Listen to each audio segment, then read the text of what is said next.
Put a smile on your face. That scared little dog right there just running down the Selmon Expressway.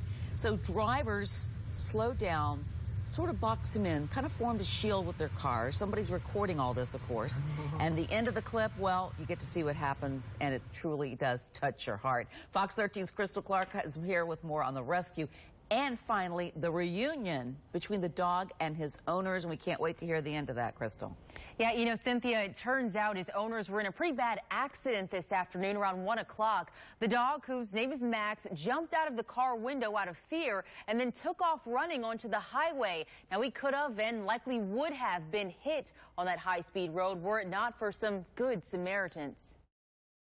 He brought traffic to a crawl on the Selmon Expressway. Max, a 2-year-old poodle mix, darted in and out of lanes, dragging his leash behind him. Everyone behind me was wondering what the heck was going on. Nate Bennett was one of 4 drivers who formed a shield with his car to protect the pooch. First, it started as a group that was just concerned about themselves. Everyone was like, what's this traffic holding me up? Next thing I know, we're all working in unison to benefit this dog. They drove east for nearly a mile, hoping Max would get tired, but fear seemed to keep him going. Things got scary as he crossed the bridge nearing a downtown exit. He climbed to the top of the overpass. It was at least a 30-foot fall onto concrete. Quick thinking Carlos Ramos jumped out of his car and rushed in, grabbing Max's leash and pulling him off the ledge. It's an animal, it's a dog, but it's a life, it's a soul in here. His good deed didn't end there. Ramos and his girlfriend took Max home with them. They posted pictures on Facebook, hoping someone would recognize him.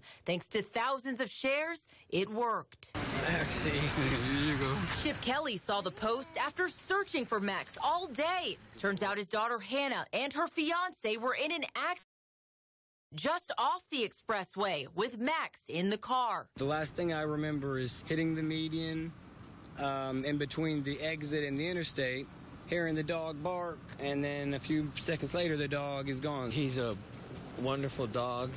Looking at that footage just petrifies me. While Hannah was injured in the crash, there was only one thing on her mind. Hannah was on her way to the hospital in the ambulance, and she told me, go look for Max. Thanks to caring strangers, the two will be reunited. We didn't even think twice about it. I slammed on the brakes. If I had $1 million, I'd give you $1 million. So great to see a happy ending like that. Now, I reached out to the Humane Society of Tampa Bay. They say the best thing you can do to protect your dog if they ever happen to get loose is to microchip them. It allows vets and shelters to instantly identify you as the owner, getting them back to you as quickly as possible. Cynthia? Oh, my gosh. We love the ending. I'm so happy Max is back home. Thank you.